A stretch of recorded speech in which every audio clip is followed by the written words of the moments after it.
네, 자, 시장이 지금 좋지 않습니다. 예, 지역은행에 대한 여러 어떤 신용 경색 또는 신용에 대한 일부 시스템적인 어떤 부채에 대한 문제가 지금 현재 좀 나오고 있는데, 부채가 아니죠. 대출에 대한 문제죠. 예, 여러 가지 그런 문제가 좀 나오고 있고요. 상업용 부동산에 대해서도 일부 시장에서는 계속 이야기가 좀 나오고 있습니다.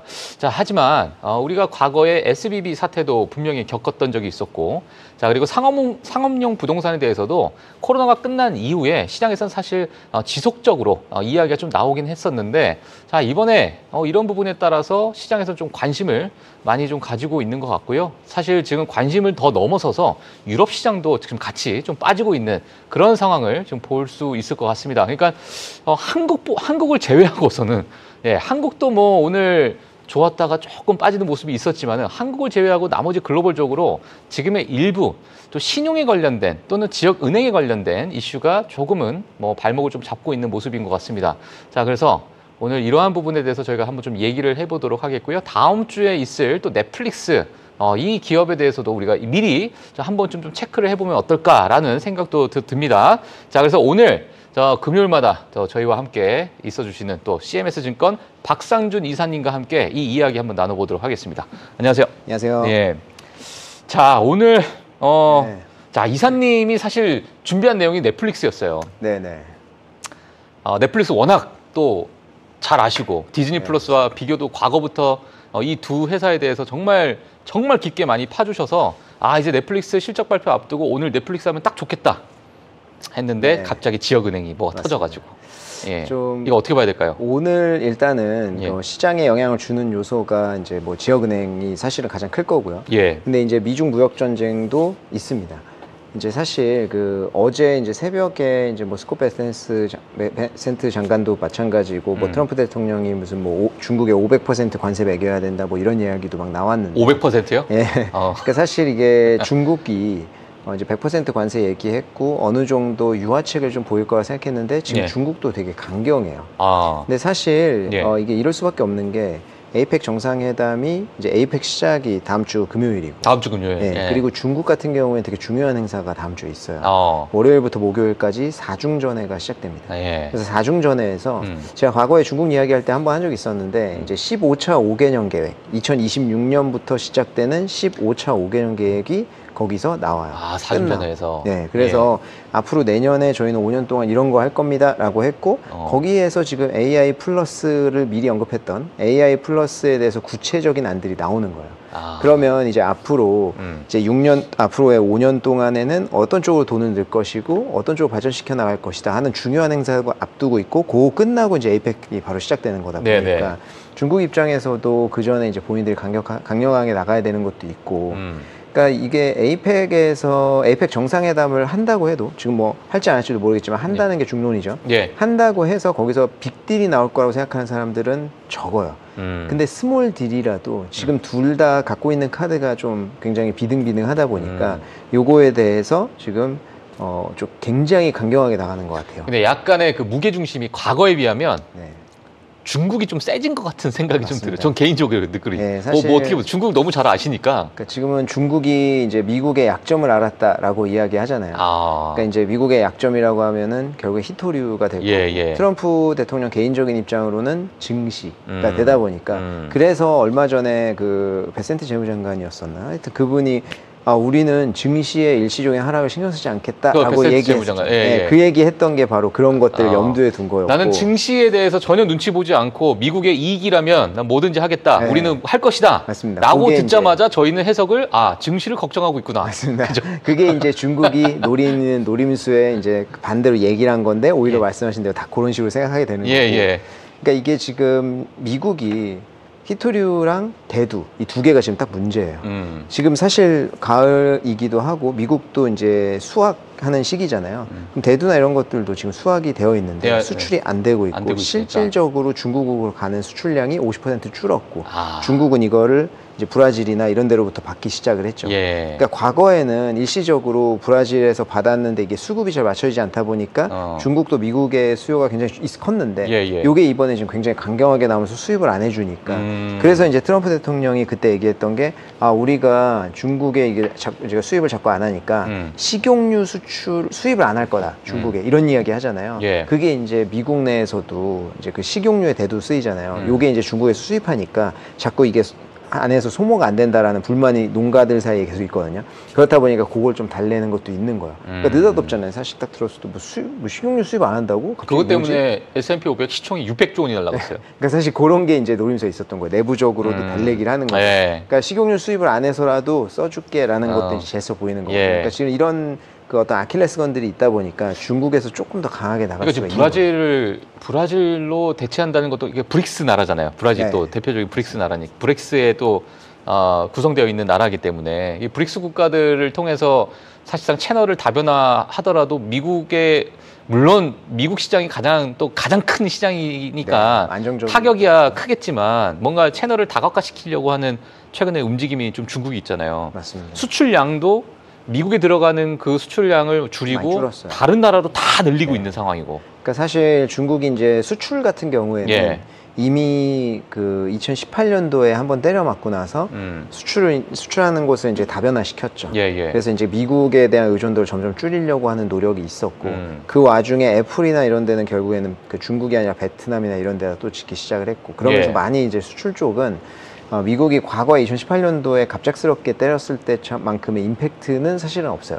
그렇다 보니까 지금은 중국한테 많이 이제 그 좀 기울어져 있는 상황이고 하지만 중국이 언제까지나 자신만만할 수는 없기 때문에 요번에 이제 에이펙 정상회담에서 뭔가는 합의점이 나와야 된다라는 것은 사실 맞는 것 같고요. 알겠습니다. 그런 입장에서 그 전에 조금 강경한 것 같고. 요거 하나만 좀 짧게 질문드리면 지금 중국이 최근에 뭐 AI다 뭐다 해서 갑자기 확 좀 떴어요. 다음 주가 정말 중요한 일정이 또 있고 다음 주에 분명 시진핑 주석이 AI 관련돼서 뭐 AI 굴기 뭐 예를 들면 과거 막 반도체 굴기처럼 뭐 이러한 이야기로 이러한 표현으로 AI에 대한 뭐 과감한 투자나 이런 것들을 주문을 하게 된다면 뭐 어떻게 좀 보고 계시는 어떤 뷰가 있나요? 전망이나 아니면은 다음 주쯤에는 뭐 중국 주식들이 좀 일부 약간 또 튀어오를 가능성도 좀 있다 이렇게 보시는지 최근에 약간 조정을 좀 주고 있어서 맞습니다. 지금 기술주 뭐 AI 관련된 주든 사실 뭐 전방위적으로 할 거 없이 지금 중국 주식이 지난주 후반부터 해가지고 계속 빠지고 있거든요. 그동안 많이 올라서 빠지는 것도 있기는 한데 사실 뭐 AI 플러스는 이미 나와 있는 현상이어서 사실 이제 AI 플러스에서 얼마나 강력한 딜이 나올지는 모르지만 그게 완전하게 이제 뭐 시장의 서프라이즈라든지 그런 거라면 이제 AI 관련주가 엄청 튈 수는 있겠지만 어느 정도 예상치는 다들 있거든요. 그렇다 보니까 요 이슈보다는 사실 그 바로 뒤에 붙어 있는 에이펙 정상회담이 더 중요할 거예요. 왜냐하면 시장 전반적으로 지금 이미 가이던스가 나와서 뭐 소비주 이거 할 거 없이 다 떨어지고 있는 상황이기 때문에 오늘 아마 히토류나 이런 거 정도만 올랐을 거예요. 그거 빼고 다 떨어지고 있기 때문에 사실 에이펙 정상회담이 이루어진다는 것 자체가 이제 가시화가 되면 AI 플러스 같은 이런 정책들이 붙어서 뭐 AI주가 더 급등을 할 수는 있겠죠. 하지만 이게 어느 정도 해결이 돼야 되는 이슈는 지금 중국에도 남아있다. 알겠습니다. 그 이번에 그 지역은행 이슈는 어떻게 보세요? 그냥 길게 보세요? 아니면은 짧은 하나의 뭐 일부 조정을 주는 약간 빌미로 보세요?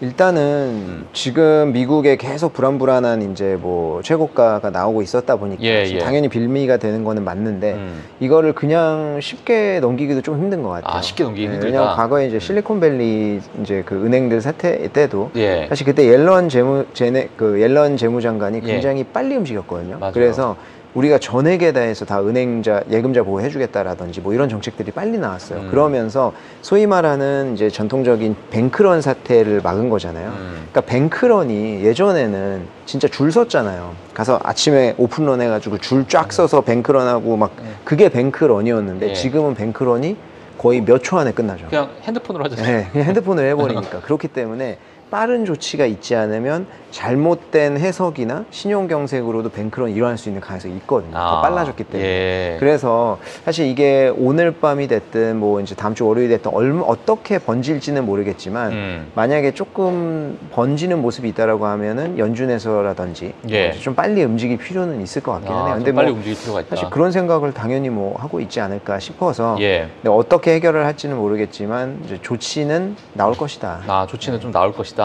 알겠습니다. 자, 그래서 지금 선물 시장을 아마 좀 보시는 분들은 이게 좀 어제와 비슷하게 또 그 이후 폭락이 좀 가는 게 아닌가. 물론 지금 중소형주들은 크게 좀 빠지고 있어요. 뭐 3%, 네. 5%, 많게는 뭐 한 10%까지도 빠지는 종목들이 좀 있는데 아까보다는 좀 낙폭을 좀 줄이긴 했습니다. 네. 줄이고 있는 상황이고. 자, 이런 부분을 우리가 뭐 오늘 프리마켓 뉴욕을 통해서 지속적으로 저희가 한번 체크를 한번 해보도록 하겠습니다. 자, 그러면 일단 지역은행에 대해서는 저희가 이제 준비한 뉴스가 있기 때문에 뒤에 가서 저희가 좀 다루도록 하겠고요. 자, 그러면 저희 박상준 이사님의 뭐랄까요? 주특기죠, 주특기. 예.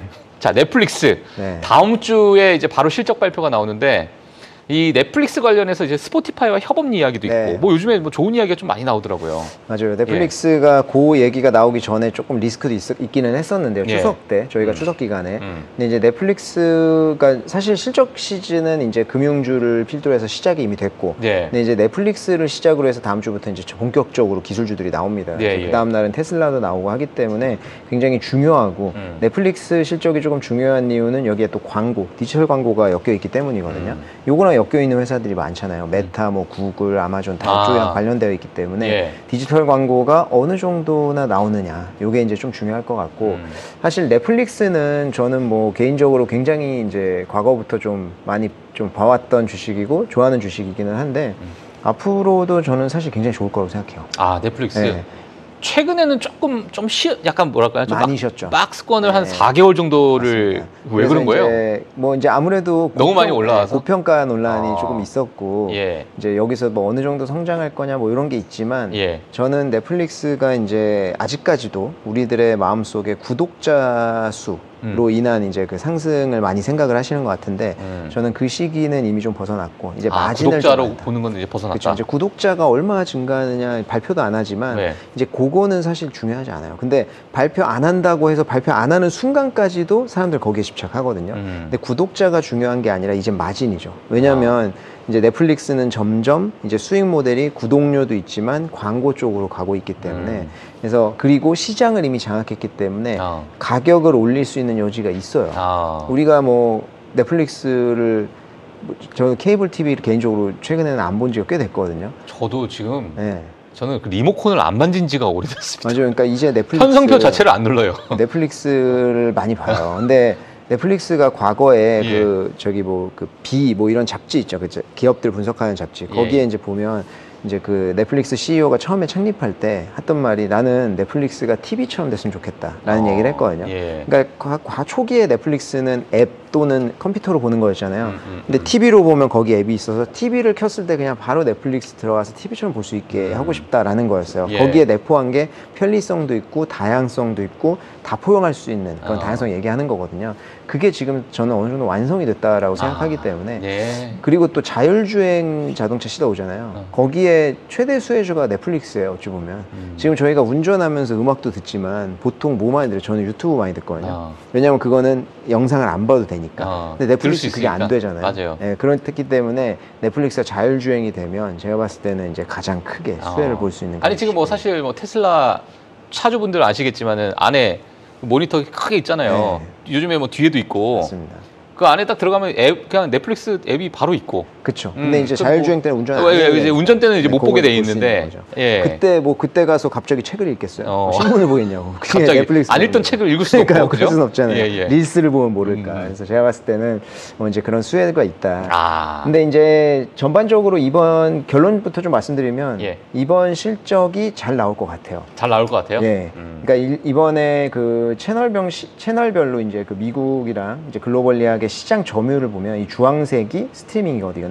그리고 이제 그 갈색이 브로드캐스팅이니까 그 무료로 보는 우리나라 치면 뭐 MBC나 뭐 그런 데 있잖아요. 그러니까 저렴하게 되는 거. 그리고 케이블은 유료로 케이블 구독하는 거죠. 그래서 이것들을 보면 점점 케이블이나 브로드캐스트는 줄어드는 반면에 스트리밍이 이제 꾸준히 증가를 하고 있습니다. 근데 이게 2023년도만 해도 38.7%였어요. 근데 예. 이제 최근에 8월 달에는 46.4%가 증가했죠. 그래서 이건 꾸준히 예. 조금씩 증가를 하고 있는 거고, 향후에도 이 브로드캐스트랑 케이블 쪽의 점유율을 스트리밍에 다 가져갈 것으로 예상하고 있고, 아까도 스포티파이랑 이런 것도 말씀하셨는데, 이런 이제 협업 시도나 이런 것들이 점점 넷플릭스 같은 스트리밍 서비스가 확장하는 그런 단계에 있는 거죠. 자기들이 본인들 만드는 것뿐만 아니라 팟캐스트도 접목을 하고 스포츠도 접목을 하고 계속 접목시키는 거잖아요. 이렇게 되면 사실 이게 종합 이제 그 프로그램이 되는 거다 보니까 그런 와중에 있다라고 볼 수 있을 것 같고, 요 46.4%의 스트리밍 안에서의 점유율을 보면 넷플릭스가 파란색으로 제일 증가를 하고 있습니다. 디즈니 같은 경우에 최근에는 조금 감소하고, 유튜브는 뭐 꾸준히 증가를 하는데 유튜브랑 넷플릭스가 전면적으로 이제 그 경쟁자냐라고 했을 때 그건 조금 애매해요. 그리고 밑에 주황색 아마존은 저는 그냥 아예 의미가 없다고 생각해요. 아마존은 의미가 없다? 네. 왜냐면 그러면 아예 지워버리지 그랬어요, 저기서. 이거 제가 만든 게 아니고 못 지워가지고. 못 지워요? 예. 근데 아마존이 우리나라의 그 저기 뭐죠? 쿠팡 플레이랑 똑같은 거잖아요. 구독을 하면 그 프리미엄 서비스 맞아. 아마존 프라임으로. 맞아. 그러니까 쿠팡 플레이도 볼 게 많아요. 근데 쿠팡 플레이만 보기 위해서 구독하는 사람 없단 말이에요. 맞아요. 아마존도 마찬가지죠. 맞아. 아마존도 좋은 서비스 많거든요. 그 영상 같은 거. 근데 그것만 보기 위해서 하는 사람 거의 없다는 거죠. 그러니까 사실 경쟁자로 치기는 좀 애매하고, 디즈니나 뭐 이제 그 넷플릭스 요 양강 구도인데 결국엔 넷플릭스가 아니 진짜 근데 사실 이러잖아요. 컨텐츠에 사활을 걸고 하는 기업들하고 맞습니다. 내가 이제 뭐 구독을 해서 아마존 프라임을 가입을 해가지고 그 가입자를 기준으로 해가지고 하는 그러한 컨텐츠랑은 완전히 하늘과 땅 차이기 때문에. 맞아요. 그래서 쿠팡 플레이도 본인들이 만드는 영상들 계속 주기적으로 나오잖아요, 가끔씩. 근데 그 영상들이 괜찮거든요. 그 이유가 그런 거예요. 왜냐면 이 친구들은 많이 만드는 게 목적이 아니에요. 뭐 분기에 하나 내더라도 괜찮은 작품 하나씩. 그러니까 나오는 작품마다 괜찮다 평이 들지만 그것 때문에 그것만 하진 않겠죠. 그러니까 이제 이분들은 이제 그 프리미엄 서비스를 이용하는 사람들한테 만족감을 주기 위한 거기 때문에 분기별로 한 작품이 나와도 되고 좋은 작품 나옵니다. 제가 지금 오늘 박상준 이사님을 딱 보면서 저는 이제 이사님을 오래전부터 좀 봐왔는데 2022년, 2023년 때에 그때 당시에 넷플릭스와 디즈니 플러스를 비교하면서 막 이마에 막 핏줄이 쓰면서 막 침 튀겨오면서 막 그때 넷플릭스에 대해서 엄청나게 강한 어조로 얘기를 했는데 맞습니다. 오늘은 약간 여유가 있으세요. 이미 뭐 왕좌에 올랐으니까. 이미 왕좌에 올라서 이미 왕좌에 올랐어요. 더 이상 이제 이거 뭐 비교할 만한 그런 건 이제 없는 것 같고. 더 이상 제가 설파할 필요가 없어요. 누구나 다 받아들이고 그 당시 아까 말씀하신 그 당시 시기에는 디즈니가 이제 그 당시에 이제 밥 체이팩이 이제 CEO가 되면서 엄청나게 스트리밍 막 쏟아 부으니까 사람들이 디즈니가 될 수도 있겠다. 왜냐하면 디즈니에 이제 고유한 플레이어들이 있으니까. 그리고 실제로 마블이 또 디즈니 플러스에 있으니까 이게 이렇게 될 수 있겠다라고 보시는 분들이 상당히 많았어요. 가능했어요. 그 당시 가능했고 솔직히 저는 마블의 엄청난 팬인데 제가 그때 이제 점점 변해가는 모습을 보면서 이게 조금 이제 하향세를 탔다. 이제 실책이 있다 분명히. 그러면은 제가 요거 하나만 짚고 넷플릭스와 디즈니 플러스의 차이점. 그러니까 처음에는 그래도 막 비등비등하게 비등비등까지는 아니죠. 그래도 그때도 넷플릭스가 우위를 점하고 있었지만은 이 넷플릭스 그러니까 디즈니 플러스 올라오려고 했었고, 근데 이게 완전히 탁 그냥 벌어지는 그 순간대가 뭐라고 보세요? 지금까지 쫙 보셨을 때. 일단은 둘이 가장 큰 차이가 넷플릭스는 TV를 대체할 수가 있어요. CEO가 애초에 그런 마인드를 가져서 그런지 모르겠는데 사람들이 흔히 그 얘기 많이 하잖아요. 넷플릭스는 콘텐츠 많은데 볼 게 없어. 이게 뭐냐면 모든 사람이 지금 뭐 그 팀장님이나 저나 좋아하는 게 똑같지가 않아요. 다 다르잖아요. 어떤 사람들은 B급 감성 좋아하고 스포츠를 좋아하고 이거를 모든 사람 맞추려고 하다 보니까 프로그램이 엄청나게 다양해지는 거거든요. 그러면 나는 이걸 안 좋아하는 사람들은 그런 게 있으면은 너무 프로그램만 많고 볼 게 없는 게 되는 거예요. 근데 디즈니 플러스는 딱 본인들이 이제 원하는 컨텐츠들이 있어요. 뭐 픽사라든지 딱 카테고리별로 나눠져서 그것만 특화되어 있지 이걸 TV를 대체할 만큼 다양성이 있지는 않아요. 그렇기 때문에 이 두 개의 큰 차이에서 디즈니 플러스는 구독을 하되 TV를 봐야 되는 거고 넷플릭스는 TV도 안 봐도 돼요. 그러니까 이 두 개의 차이는 엄청난 차이에 장기적으로 봤을 때. 그렇기 때문에 저는 둘 다 구독을 하지만 디즈니 플러스만의 특징이 있어서 근데 매번 고민한단 말이에요. 디즈니 플러스 끊을까 이제? 끊을까 말까. 그 끊을까 말까는 디즈니 플러스죠. 그렇죠. 넷플릭스는 그냥 무조건 봐야 이 되고. 친구는 뭐 그런 생각을 해본 적이 없어요, 감히. 근데 디즈니는 끊을까 해서 이번에 끊은 적도 있어요, 실제로. 끊었는데 2주 뒤에 뭐가 나와. 그러니까 이 친구들이 한 달만 더 보자. 저 같은 친구들이 있는 거 아는 거예요. 그래가지고 딱 그걸 노리고 그래서 얘네는 통으로 안 내잖아요. 2화씩 딱 끊으려고 하면 그래서 그런 거예요? 네, 그 자신감이에요, 그거는.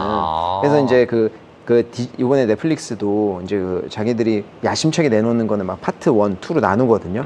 이거는 계속 유지시키려고 하는 게 큰 건데 디즈니는 그냥 100%다 그거야. 근데 그런 큰 차이가 있습니다. 알겠습니다. 자, 그래서 일단은 지금 넷플릭스가 뭐 왕자의 자리에 있고 이번에 실적 발표도 너무나도 긍정적으로 좀 나올 것 같고 하지만 주가는 약 한 4개월 정도는 좀 박스권을 좀 쉬어가는 모습. 그러니까 이제 그 쉬어가면서 앞으로 이제 광고 수익이나 뭐 일부 시장에서 좀 환호할 만한 또는 AI와는 또 어떤 협업을 좀 할 것인가, AI를 어떻게 접목시킬 것인가, 뭐 그런 부분도 지금 시장에서는 뭐 가이던스로 좀 나오고 있나요? 아니 컨센서스. 사실 이제 넷플릭스 같은 경우에는 AI가 크게 부각되는 회사는 아니고요. 이제 광고에서 아마 이제 AI가 부각이 조금 될 수는 있긴 하지만 정확히 AI 관련돼서 뭔가 이제 다른 회사처럼 메타나 이런 데처럼 엄청나게 AI 광고 이런 걸로 부각될 것이냐라고 하면 그건 아닌 것 같아요. 그건 아니다. 다만 이제 알고리즘 같은 데 접목이 될 수는 있겠죠. 근데 제가 봤을 때는 솔직히 큰 의미는 없어요. 왜냐하면 지금 알고리즘 자체도 넷플릭스는 과거에 DVD 배달하던 시절부터 이 알고리즘을 그때부터 분석을 했거든요. 그러니까 DVD를 계속 비슷한 종류만 빌려가는 사람들은 그걸 좋아하는 거잖아요. 그런 데이터가 굉장히 많이 쌓여있기 때문에 이미 알고리즘으로 추천 서비스는 넷플릭스 제일 좋아요. 그러니까 거기에 굳이 AI를 더해가지고 제가 봤을 때 할 필요는 없고. 알고리즘 자체가 워낙 강하다 보니까 맞습니다. AI까지는 아직 그렇게. 그렇죠. 근데 타겟팅 광고는 그거랑 AI를 접목시킬 수 있겠죠. 그래서 그 사람의 취향을 아니까 그 사람한테 타겟팅 광고를 한다든지 그런 걸 할 수 있겠죠. 그럼 지금 우리가 만약에 우리 시청자분들께서 넷플릭스라는 기업을 딱 보게 되면 우리가 이제 가장 이제 본업이라 그러잖아요. 그러니까 이제 뭐 아이폰은 뭐 애플은 아이폰, 뭐 엔비디아는 뭐 AI 칩, 뭐 이렇게 뭐 본인만의 다 본업이 있듯이 그 본업이라는 관점을 봤을 때 넷플릭스는 어떤 포인트가 이번에 딱 시장에서는 찝어줘야 시장에서 얘네들은 본업을 정말 잘하는구나라고 뭐 볼 수 있을까요? 뭐 예를 들면은 최근에 이제 광고 아까 말씀하셨던 광고가 이제 가장 광고 수익이 어떻게 지금 뭐 진행되고 있는가, 마진율이 어떤가, 요게 이제 좀 관심이 있을 것 같고. 그렇죠. 또 하나 생각하는 컨텐츠. 컨텐츠가 앞으로 나오는 컨텐츠가 뭐가 있을까? 뭐 예를 들어서 뭐 메가급 컨텐츠들이 뭐 예정이 되어 있다. 예를 들면 과거에 뭐 오징어 게임 2가 나온다고 예정만 돼도 막 시장에서는 맞아요. 약간 주가가 막 출렁출렁 거렸잖아요. 맞습니다. 사실 제일 큰 거는 컨텐츠인데 제일 큰 건 컨텐츠. 4분기까지 이제 나올 컨텐츠는 정해져 있어요. 이제 내년이 중요하겠죠. 왜냐하면 이번 4분기가 왜 중요하냐면 저희가 이제 코로나 때 기억나실 텐데 이제 작가 파업, 배우 파업이 있었잖아요. 맞아요. 그게 아직까지도 영향을 주고 있거든요. 지금 극장에 옛날만큼 볼 거 없잖아요. 맞아요. 아직까지도 그게 계획에 차질이 생기면서 영향을 아직까지 두고 있어요. 근데 넷플릭스에서 3분기면 그 영향이 끝난다. 4분기부터는 우리가 그 영향을 벗어나서 제작한 제품들이 나오기 시작한다고 했거든요. 그러니까 이제 4분기부터 해서 내년 이제 4분기부터 시작해서는 그 영향 떠나서 이제 새로운 제품들이 쏟아 나오겠죠. 넷플릭스가 이제 그 작가 배우 파업 있었을 때 주가가 다른 데 비해서 훨씬 갈 수 있었던 이유는 그 앞에 축적되어 있던 이제 인벤토리가 많았던 거예요. 그래서 그거 가지고 할 때 다른 데는 못 내니까 오히려 더 많은 컨텐츠가 그러니까 거의 뭐 컨텐츠로서 그 짧은 기간 동안에는 독점을 해버리는 시장을. 그쵸. 근데 그게 계속 이어졌어야 되는데 넷플릭스조차도 그 영향 받았으니까 그게 조금씩 이제 레깅이 걸렸었는데 그게 이제 나오고요. 사실 넷플릭스는 대단한 게 요번에 이제 히트작은 3분기의 히트작은 당연히 이제 K-팝 데몬 헌터스인 것 같은데. K-팝 데몬 캐네언. 이게 그 3억 뷰가 나왔거든요. 9월 중순까지 해가지고 넷플릭스 사상 최초로 3억 뷰 넘은 거고요. 그리고 이게 오징어 게임이랑 이런 거 다 제쳤어요. 그래요? 그러니까 이게 넷플릭스가 대단하다고 하는 게 이런 컨텐츠가 오징어 게임이 처음에 그걸 넘었을 때 최초다. 넷플릭스 사상 최초. 그리고 가장인데 이걸 항상 깨잖아요. 모든 컨텐츠가 나와가지고 이게 스스로 굉장한 것 같고 저는 이제 K-팝 데몬 헌터스를 저는 다 보진 못했거든요. 근데 이제 저걸 보면은 좀 무슨 생각이 드냐면 겨울왕국이 조금 생각이 나는데 일단은 파생되는 작품들이 계속 나올 거고 그리고 보면은 이제 요새는 싱얼롱 이런 거 많이 하잖아요. 극장에서 다 같이 극장이 콘서트장이 되는 거잖아요. 다 같이 노래 부르고 막 하는 건데 이거 할로윈 데이 때 하는 거거든요. 이번에 다시 하는 거예요. 이번에 해요? 할로윈에서? 할로윈 할로윈데이 때 극장에서 다시 개봉한다는 건데 그냥 상상만 해도 뭔지 알겠죠. 같이 콘서트장인데 떼창 타자 부른다는 거죠, 보이즈 떼창. 입고 오고 막 이제 코스튬 하고 와가지고 거기서 이제 할로윈 파티 하겠다는 얘기거든요. 아마 남자만 있을 수도 있습니다. 그럴 수도 있는데 겨울왕국이 어느 정도의 파급 효과가 있었냐면 그때 나온 후 2, 3년까지도 해가지고 그 실적이 그것 때문에 계속 디즈니가 증가를 했었고요. 그리고 더 재밌는 거는 그 당시에 마테리였나 해지브로였나가 이제 겨울왕국 그거를 독점으로 해가지고 제공했거든요. 거기조차도 한 2년 정도 겨울왕국 때문에 실적이 좋았어요. 그러니까 K-pop 데몬헌터스도 약간 좀 지금 그런 모습이 있고, 요거랑 또 3분기에 이제 웬즈데이라고. 웬즈데이. 네, 그거 이제 그 비틀주스에 나오는 캐릭터의 이제 파생이잖아요. 근데 요것도 시즌 2가 나왔었는데. 요게 이제 9월 중순까지 해서 9,540만 뷰를 기록했거든요. 요게 이제 파트 1, 2로 나왔는데 물론 2에 가서는 이제 반으로 확 줄긴 했지만 전체적으로 1억 뷰 넘었습니다. 그래서 요 두 가지가 아마 3분기 때 구독자를 유지하는 거에 굉장히 큰 역할을 했을 것 같고 4분기에는 드디어 대망의 기묘한 이야기 시즌 5 요거 파이널이거든요.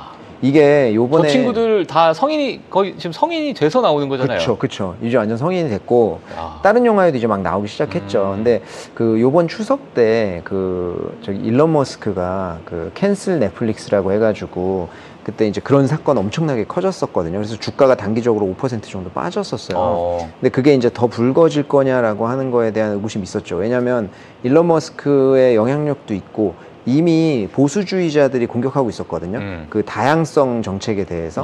근데 넷플릭스가 과거에 만든 만화 중에 7세 이상, 그러니까 7세 이상이면 되게 어리잖아요. 7세 이상이 볼 수 있는 건데 거기 트랜스젠더 캐릭터가 나와요. 그래서 그런 장면이 있는데 그걸 가지고 이제 비난하기 시작했고 넷플릭스가 이건 안 된다. 그래서 캔슬 넷플릭스라고 했는데 근데 일론 머스크가 이제 개인적인 것도 좀 있는 것 같아요. 장남이 트랜스젠더잖아요. 그래가지고 이제 약간 그런 것도 있는 것 같긴 한데 어찌됐든 간에 그런 이제 사회적인 흐름에서 비난을 받으면서 과거에 그 버드와이저 맥주에서 2023년도에 트랜스젠더 그 모델을 썼다가 완전히 박살난 적이 있거든요. 그거는 사실 좀 그렇죠. 맥주 하면은 막 남자들 막 쫙 마시고 이런 분위기인데 또 트랜스젠더 쓰고 하니까 약간 사회적으로 맞물려가지고 근데 이게 넷플릭스랑 버드와이저랑 다른 게 있어요. 버드와이저는 언제든지 대체될 수 있는 경쟁자가 있어요. 그잖아요. 뭐 그거 안 되면 또 코로나 마시든지 딴 맥주 마시면 되잖아요. 카스, 화이트. 그잖아요. 그냥 사실은 거기에 너무 충성은 아니거든요. 근데 넷플릭스는 대체자가 없어요. 디즈니라고 할 수 있으면 글쎄요. 디즈니가 대체할 수가 없거든요. 그렇다 보니까 다행히 그거는 무사히 넘어갔습니다. 그러고 나서 시즌 5 요번에 이제 기묘한 이야기 시즌 5가 이게 일정을 보시면은 이제 그 11월 26일 날 그 볼륨 1 나오고 12월 25일 날 2 나오고 30일 날 3 나오거든요. 야, 근데 저게 지금 11월에 쫙쫙쫙쫙 예정이 돼. 저 기묘한 이야기가 예정돼 있으니까 뭔가 엄청난 뭐 지금 뭐라 그럴까요? 약간 쓰나미가 오는 듯한 느낌이 완전히 묶어두겠다는 그러니까요. 얘기예요. 그래서 이게 이제 구독자 이탈은 전혀 제가 봤을 때는 아니 구독자 이탈이 아니라 좀 적어보려고 더 들어갈 것 같아요. 오히려 더 들어갈 것 같고 그리고 이게 또 무슨 효과가 있냐면 시즌 5가 그 배우 파업 때문에 지금 생각보다 더 1, 2년 정도 더 미뤄졌거든요. 그래서 다 성인된 거잖아요. 앞에 있는 게 기억이 안 나잖아요. 사람들 다시 이제 복습을 시작할 거예요. 그렇게 다시 보기 되면 시작하면은 뷰수가 또 엄청 나와요. 그래서 제가 봤을 때는 이게 지금 올해 4분기 실적도 좋을 거고 3분기 실적은 당연히 K-pop 데몬헌터스가 예상보다 엄청나게 히트를 쳤기 때문에 그리고 이제 저런 이제 컨텐츠를 다루는 기업들은 이제 크리스마스나 연말을 또 하나의 대목으로 생각하고 맞습니다. 그때 확 쏟아붓잖아요. 그렇죠. 그리고 미국은 아시다시피 그 크리스마스 사실은 이제 뭐 추수감사절부터이지만 그때부터 해서 다 가족들이잖아요. 뭐 사실 우리나라처럼 막 크리스마스 때 뭐 데이트하러 가는 게 아니라 가족들과의 시간 보내는 거잖아요. 그럴 때 이제 다 같이 보고 막 이런 거기 때문에 사실 굉장히 큰 의미가 있고 광고도 잘 나올 것 같습니다. 디즈니가. 이것도 이제 광고 성장세네요. 디지털 광고 시장의 성장세고 이 파란 부분이 디지털 광고거든요. 2025년도까지만 해도 이제 그 7억 달러가 넘어가는 거니까 지금 7천억 달러가 넘어가는 거니까 내가 광고주라도 사실 디지털 광고 하죠. 디지털로 하죠. 누가 뭐 저기 케이블 TV나 이런 데 하겠습니까? 그러니까 이쪽에서 사실 큰 플레이어들은 메타, 아마존, 구글이지만 그 넷플릭스 같은 경우에도 거기서 이제 시장 점유율이 점점 늘려가고 있다. 그러니까 최근에 상당히 큰 폭으로 지금 2배씩 증가하고 있다. 알겠습니다. 자, 오늘 저희 또 박상준 이사님과 함께 넷플릭스에 대해서 아마 넷플릭스를 이렇게 잘 아시는 분과 그러니까 이야기를 들을 시간이 많이 없을 수 있어요. 오늘도 되게 여유 있게 말씀을 해주셨는데 과거처럼 뭔가 경쟁사가 나타나야 저희 박상준 이사님이 핏대를 세우면서 막 이제 정말 파고 그 과거에 이제 2022년, 2023년 제가 너무 기억나는 게 정말 파다 못해가지고 저기 뭐 좀 어디까지 들어가실지 막 재무제표 막 갖고 재무제표 다 와가지고 털털 털고 막 하여튼 그랬던 기억이 아직도 저는 새록새록합니다. 근데 지금 워낙 지금 강자, 황제의 자리 위치에서 이제 앞으로 어떤 마진율을 보일지 그 부분을 오늘 좀 짚어주셨는데 자 다음 주 화요일 날 또 넷플릭스 실적 같이 미국 시간 기준으로 좀 보시면 어떨까 싶습니다. 자 오늘 CMS증권의 박상준 이사님은 다음 주 금요일에 또 모시도록 하겠고요. 자 오늘은 여기서 좀 보내드리도록 하겠습니다. 감사합니다. 감사합니다. 예.